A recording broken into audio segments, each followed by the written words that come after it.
বাহ, কি সুন্দর তোর দিদা কোণে সাজিয়েছে রে, খুব সুন্দর, একেবারে যেন দিদাই। আর আর বর কোথায় গেল? বর বর বললাম না, বর এখনো আসেনি, এক্ষুনি এসে যাবে। দাঁড়িয়ে দেখে যাও না, তবে বরকে না একদম তোমার মতো দেখতে। হ্যাঁ, বলিস কি রে, বরকে দেখতে আমার মতো? কে বর সাজিয়েছে বলতো? দিদা শিখিয়ে দিয়েছে, আমরা তৈরি করেছি।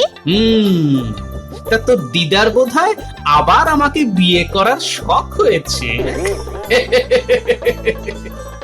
শরীরে কি কোনো দয়া মায়া নেই? হ্যাঁ, বউ সেই কোন দূর থেকে জল মাথায় করে নিয়ে আসবে আর তুমি নাকে তেল দিয়ে ঘুমোবে। হ্যাঁ, তোমার নিশ্চয়ই কুম্ভকর্ণের বংশের জন্ম, তাই না? হ্যাঁ, ওই কুম্ভকর্ণ আমার মামাতো শালার পিসতুতো ভাই। এই শোনো, তোমার সঙ্গে কথা বলার কোনো ইচ্ছেই আমার নেই। তোমার বাক্যিবার মহারাজকে গিয়ে শুনিও। আমি এখন চললাম। কথা বলতে বলতে যে নাক ডাকে সে একটা অমানুষ, সে ব্যাপারে আমার কোনো সন্দেহ নেই।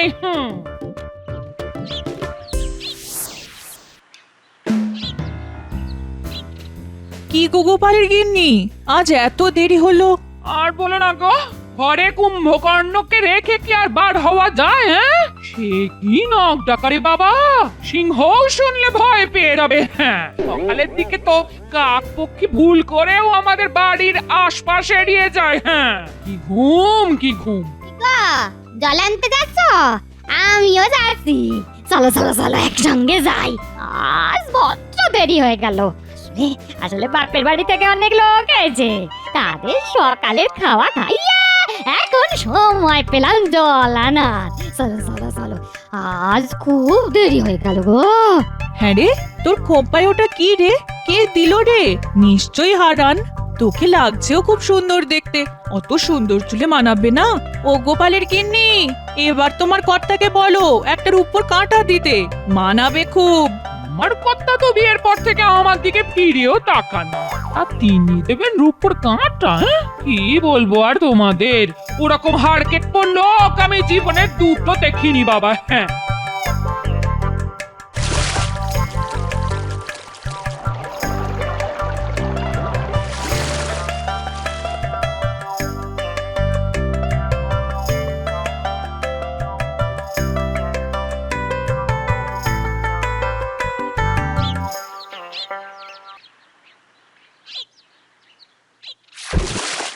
আরে আরে আরে, আহা, কলসিটা এমন ভাবে রাখলে যে ভেঙে যেতে পারে। খুব খুব অন্যায় হয়ে গেছে গো, আমাকে তুমি ক্ষমা করে দাও গো, আর হবে না। হ্যাঁ, বাবা, আজি কি কথা শুনি মন্থরার মুখে।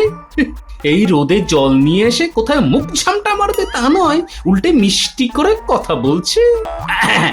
না না, ক্ষমা চাওয়ার কি আছে? তুমি কি আর ইচ্ছে করে করেছো? ভারী তো একটা মাটির হাড়ি, তার জন্য এত করে বলার কোনো দরকার নেই গিন্নি। মাটি বলে কি কোনো দাম নেই? হ্যাঁ, আজকাল মাটির দামও সোনার কাছাকাছি। হ্যাঁ, এই দেখো, আমি কি জানি না কত কষ্ট করে তুমি সংসার চালাও। হ্যাঁ, না না না না, নির্ঘাত কোনো ধান্দা আছে। ঠিক আছে, তুমি ডালে ডালে গেলে আমিও পাতায় পাতায় চলি। বলে ফেলো ধান্দাটা শুনি। ভাগ্যিস আমার ঘুমটা ভাঙিয়ে দিলে, নইলে যে কি কাণ্ড হতো। এমনিতেই রাজসভায় যেতে রোজ দেরি হয়ে যায়, আজ তো যেতেই পারতাম না, যা দেরি করে ঘুম থেকে উঠলাম। বাপরে বাপ, আজ হারানের বউয়ের চুলে দেখলাম একটা ভারী সুন্দর রূপোর কাঁটা। এই আমাকে একটা কিনে দেবে গো? হ্যাঁ, কাঁটা? রূপোর কাঁটা? হারানের বউয়ের চুলে? আমাকে আমাকে একটু জল দেবে গিন্নি? বুকটা না কেমন যেন ধরপড় ধরপড় করছে, শরীরটা খারাপ লাগছে। বৈদ্যকে একটু ডাকবে নাকি গো? যতদিন না আমার চুলের উপর কাঁটা ওঠে ততদিন আমি এই বাড়ির জলস্পর্শ করব না, এই আমি বলে রাখলাম। হ্যাঁ,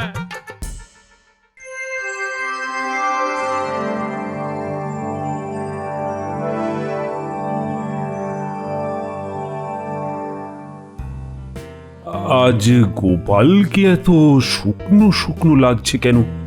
বাড়িতে কি কোনো অশান্তি হয়েছে? মহারাজ, গোপালের খাবার যা চাহিদা তা মেটাতে গেলে প্রত্যেক সংসারেই অশান্তি লাগবে। মহারাজ, আমি স্বীকার করছি আমার পেটটা একটু বড়। তার জন্য কি আমি দায়ী মহারাজ? ভুল বললে গোপাল, তোমার একটা পেট নয়, কম করে 10টা পেট ওই জ্বালাটার মধ্যে ঢুকে আছে। না না না, তুমি এভাবে কাউকে অপমান করতে পারো না মন্ত্রী। গোপাল খেতে পারে, তার জন্য দায়ী নিশ্চয়ই ও নয়। মহারাজ, মন্ত্রী মশাই জানেন না যে আমাকে কত কষ্ট করে খান 12টা পেট চালাতে হয়। তুমি কি লঙ্গরখানা খুলেছো নাকি? না, ঠিক তা নয় মহারাজ। আমার নিজের 10টা পেট, আমার গিন্নির একটা পেট, আর ওই নাতি নাতনি নিয়ে মোট 12 থেকে 14টা পেটের ভাতের জোগাড় করতে হয় মহারাজ।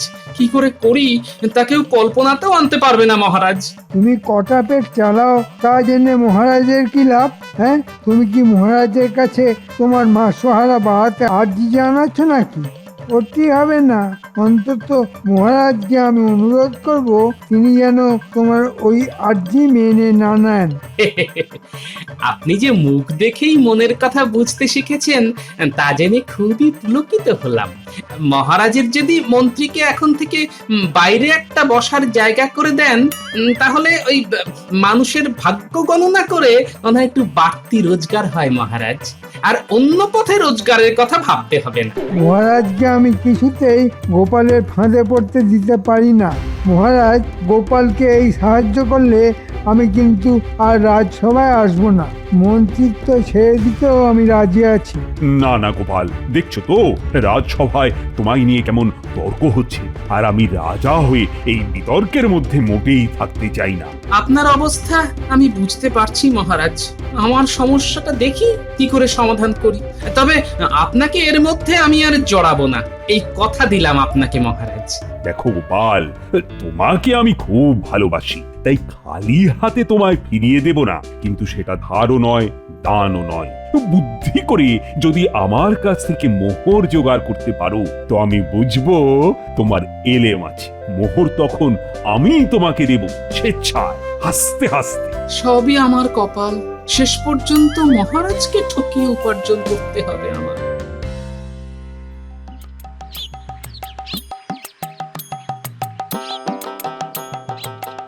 দাদু দাদু দাদু, চলো না, আজ আমার পুতুলের বিয়ে। চলো চলো চলো, দেখে আসবে চলো। কি বললি? তোদের পুতুলের বিয়ে?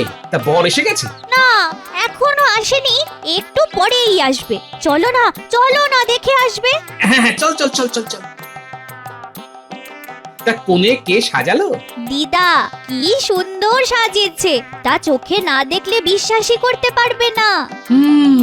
মনে হয় তোর দিদার কোণে সাজার শখ হয়েছে। কোণে সাজার শখ, পুতুলের বিয়ে। আচ্ছা আচ্ছা, হ্যাঁ হ্যাঁ হ্যাঁ, মাথাটা অল্প অল্প খুলছে মনে হচ্ছে। আরে তাই তো, এটা করলেই তো হয়।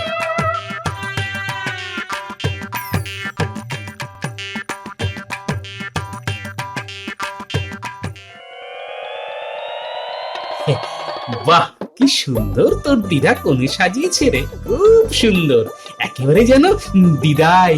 আর আর বর কোথায় গেল? বর বর বললাম না, বর এখনো আসেনি, এক্ষুনি এসে যাবে। দাঁড়িয়ে দেখে যাও না, তবে বরকে না একদম তোমার মতো দেখতে।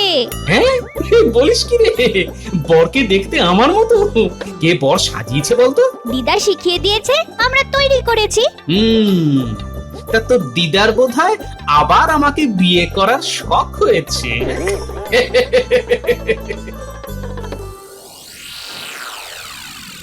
বুঝলে বউ, আজ গোপাল মহারাজের কাছে মোহর ধার চাইতে এসেছিল। আমি মহারাজকে বলে তা বাতিল করিয়ে দিয়েছি। বেশ করেছো, একটা হার কেপন লোক, তারা তো খরচ কিসের? বউকে তো একটা ভালো শাড়িও কিনে দেয় না, গয়নাগাটির কথা তো বাদই দিলাম। তাহলে এত মোহর ওর লাগে কি করে?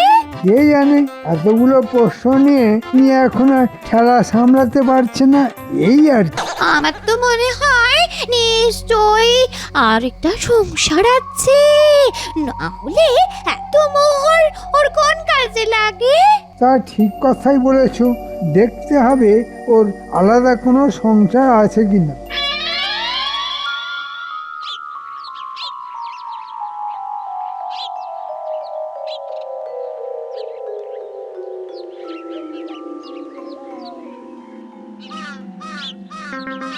কি ব্যাপার গোপাল, তোমাকে এত অস্থির লাগছে কেন?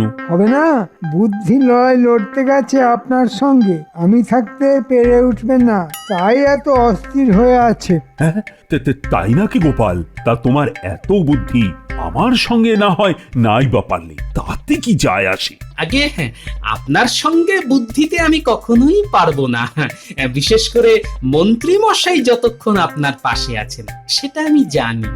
কিন্তু আমি একটা অন্য ব্যাপারে খুব ব্যস্ততার মধ্যে আছি মহারাজ। মহারাজ দেখুন গিয়ে গোপালের অন্য কোনো সংসার আছে কিনা। এ কি বলছো তুমি মন্ত্রী? গোপালের আরেকটা সংসার আছে? না না না না, এ হতেই পারে না। মহারাজ আমার মনে হচ্ছে মন্ত্রী মশাইয়ের বুদ্ধির উন্নতি হয়েছে। কিভাবে এটা হলো তা খুবই রহস্যের ব্যাপার মহারাজ। কল্পনা শক্তি যে আপনার মন্ত্রীর এত প্রবল তা আগে জানতাম না মহারাজ। তোমার ওই কুমড়ো পটাশ মাথায় যদি ঘিলু থাকতে পারে, আমার থাকবে না কেন? আমায় ফাঁকি দেওয়া অত সোজা কাজ না মহারাজ। শোনো, তোমাদের এই সব কথার মারপ্যাচ আমি কিন্তু কিছুই বুঝতে পারছি না। আমায় খোলসা করে বলো তো গোপাল, মানে তোমার সমস্যাটা কি? মহারাজ অপরাধ নেবেন না, আমি না মানে ওই ওই আর কি মানে আহ, বিয়ে করছি মহারাজ। বলেছিলাম মহারাজ, আমার ভাবতে লজ্জা লাগছে, এই বয়সে গোপাল আবার বিয়ে করতে যাচ্ছে। ছি ছি ছি। গোপাল সত্যি করে বলো, এটা সত্য না রসিকতা? মহারাজ আমি মিথ্যে কথা বলি না, সত্যি আমি বিয়ে করছি এবং কালকেই। একেই বলে ভীমরতি, বুড়ো বয়সে এই রোগটা হয়। মহারাজ এই অনাচার আমি মানতে পারছি না, হয় গোপাল এখানে থাকবে নয় আমি। কে থাকবে সেটা আপনি ঠিক করুন। এই, তুমি থামো তো মন্ত্রী, আমি গোপালকে প্রশ্ন করেছি এই বয়সে আবার বিয়ে। একটু কেমন কেমন লাগছে যেন। আসলে মহারাজ বলতে পারেন কিছুটা বাধ্য হয়েই এই বিয়েটা আমায় করতে হচ্ছে। বিশদে সব খুলে বলবো, এখন নাই বা বললাম। তবে এটা সত্যি যে আমি আবার বিয়ে করছি মহারাজ। কেন কেন কেন বাধ্য হয়ে কেন? বিয়ে আবার কেউ বাধ্য হয়ে করে নাকি? কখনো কখনো করে কখনো কখনো, সেটা শুনলে বুঝতে পারবেন। এসব বাজে যুক্তি মহারাজ, ওর বিয়ে করার ইচ্ছে হয়েছে তাই করছে, কিন্তু মহারাজ এই বিয়েতে আমার মত নেই, সে কথাটা বলে রাখলাম। কে তোমার মত চাইছে যে আগ বাড়িয়ে তুমি দিতে যাচ্ছ? না মহারাজ, আপনার একজন গণ্যমান্য মন্ত্রী হিসেবে আমারও কিছু দায়িত্ব আছে, তা আমি অস্বীকার করতে পারছি না। আমি যতক্ষণ রাজ সিংহাসনে আছি তখন দায়িত্বটা তোমায় নিতে হবে না মন্ত্রী, আমি নেব। তা বলো গোপাল, বলো তোমার বউকে কবে আশীর্বাদ করতে যাব? মহারাজ বিয়ে কালকে, বউ আসবে পরশুদিন। খাওয়া দাওয়াটা আমার বাড়িতেই না হয় করবেন। সেদিন রাজসভার সবাইকে আমন্ত্রণ আমার গরিব কুটিরে।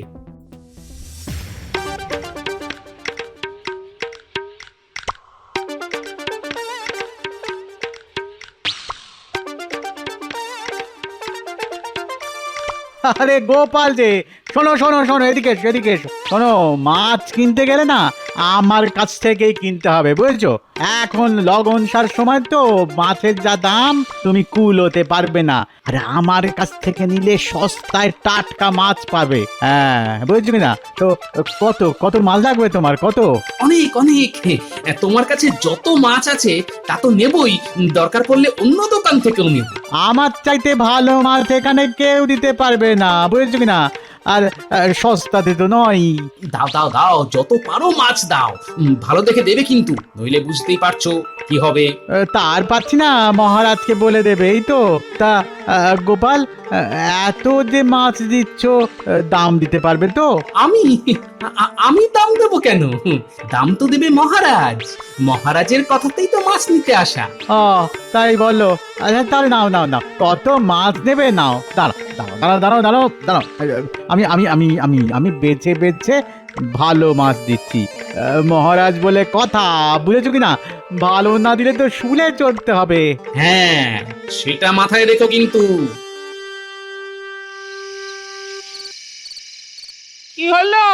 বলি আমার রূপোর কাঁটা কোথায়? হ্যাঁ, আরে হবে হবে, আমি যখন কোনো কথা দিই তার কখনো খেলাপ করি না গিন্নি। রূপোর কাঁটা তুমি পাবেই, কিন্তু একটা শর্তে, তোমাকে মৌনব্রত পালন করতে হবে। মৌনব্রত পালন করব আমি? কেন, কি দায় পড়েছে আমার? না করলে কিন্তু রূপোর কাঁটা পাবে না। আমি সেই দোকানে গেছিলাম যেখান থেকে হারানের বউ রূপোর কাঁটা কিনেছে। ও বাবা, সেই দোকানদার যেমন তেমন নয়, সবাইকে কাঁটা বিক্রি করেই না। আগে তাকে দেখবে রূপোর কাঁটা কিনে তার মধ্যে কোনো অহংকার প্রকাশ পাচ্ছে কিনা। যদি একবারও সেটা দেখতে পায় তবে কাঁটা বিক্রি করবে না। হ্যাঁ, এমন তার নিয়ম। সে আসছে, তুমি ভালো শাড়ি পরে তার সামনে একদম চুপ করে থাকবে, বুঝেছো? না, কিছুতেই বুঝতে পারলাম না। রূপোর কাঁটার জন্য আমি সব মেনে চলবো, হ্যাঁ, তবে তাতে যদি না পাই তবে তোমার একদিন কি আমার একদিন। হ্যাঁ, হ্যাঁ, সেটা মনে রেখে যা বললাম তা অক্ষরে অক্ষরে মেনে চলবে, কেমন?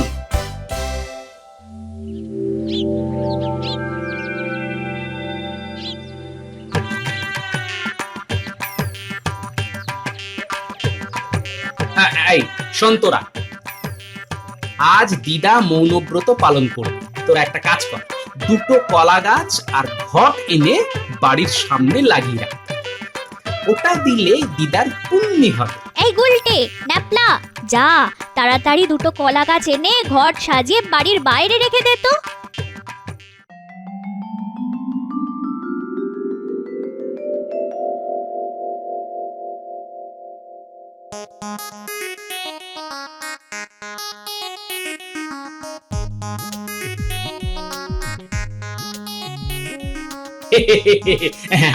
আসুন আসুন মহারাজ, আমার কি সৌভাগ্য, আজ আমার বাড়িতে আপনার পদধূলি পড়লো। ঠিক আছে ঠিক আছে, আমার সঙ্গে এতটা বিনয় না করলেও চলবে। তা দেখি দেখি তোমার বউয়ের মুখটা আশীর্বাদ করতে হবে তো। এদিকে আসুন মহারাজ, এদিকে আসুন। আরে লজ্জার কি আছে, তুমি গোপালের বিয়ে করাবো। এই নাও 100 সোনার মোহর, আমার তরফ থেকে এই উপহার দিয়ে তোমায় আশীর্বাদ করলাম। কি হচ্ছে কিছুই তো বুঝতে পারছি না। হ্যাঁ, যাক বাবা, সোনার মোহর দিয়ে একটা রূপোর কাঁটা হবে না? নিশ্চয়ই হবে, নিশ্চয়ই হবে। গোপাল, তোমার বউকে বলো ঘোমটা সরাতে। এই মুখটা তো দেখি একবার। এবার মুখটা দেখাও বউ, স্বয়ং মহারাজ তোমার মুখ দেখতে চাইছেন। এবার ঘোমটাটা সরাও।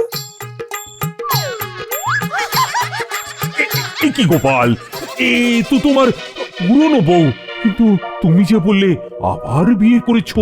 মহারাজকে ডেকে নে, তুমি কি আমাদের সঙ্গে মস্করা করছো? মহারাজ, এর একটা বিহিত হওয়া দরকার। গোপাল, এটা তুমি কি করলে?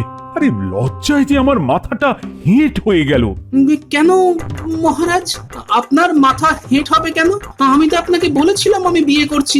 একবারও তো ভুলিনি পাত্রীটিকে।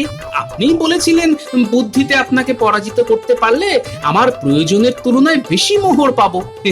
আপনি মহান, নিজেই স্বীকার করুন। আমি কি কোনো তঞ্চকতার আশ্রয় নিয়েছি মহারাজ? তোমার সঙ্গে বাজিতে পরাজিত হতে আমার কোনো লজ্জাই নেই, বরঞ্চ এটা ভেবে আনন্দিত হচ্ছি একজন প্রকৃত বুদ্ধিমানের কাছেই আমি হার স্বীকার করেছি। না না না না, তোমার তুলনা একমাত্র তুমি গোপাল। আরে তাড়াতাড়ি বলো, তোমার মাছের দাম কত পড়েছে? নাও নাও, এই 5 মোহর। এটা কিন্তু একটু বেশি দিলাম। দামের কথা পরে হবে, আগে বলো তো মহারাজ, মাছ খেয়ে কি বললেন? মহারাজ বললেন, তো মাছ নয়, মনে হচ্ছে রসগোল্লা খাচ্ছি। একেবারে খাঁটির উপর কাঁটা দেখাও তো ভাই। গিন্নির জন্য নেবে তো, তাহলে এটা নিয়ে যাও, একদম খাঁটির উপর, কিচ্ছু মেশানো নেই। দাম কিন্তু একটু বেশিই পড়বে। আরে দামের কথা তুমি বলবে কেন, বলবো তো আমি। সোনা দিয়ে রূপো কিনছি, তাতে বলছো দাম একটু বেশি পড়বে? এই নাও সোনার মোহর, এবার কাঁটাটা হাতে দাও, গিন্নির চুলে পরিয়ে দিয়ে আসি।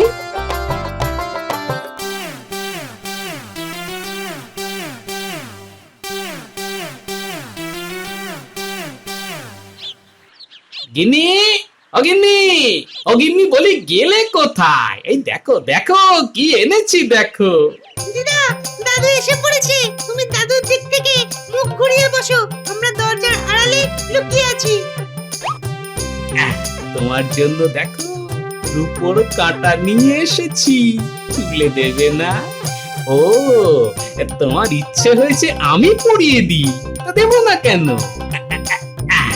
এই দিলাম খোপায় খাঁটি রূপোর কাঁটা পরিয়ে।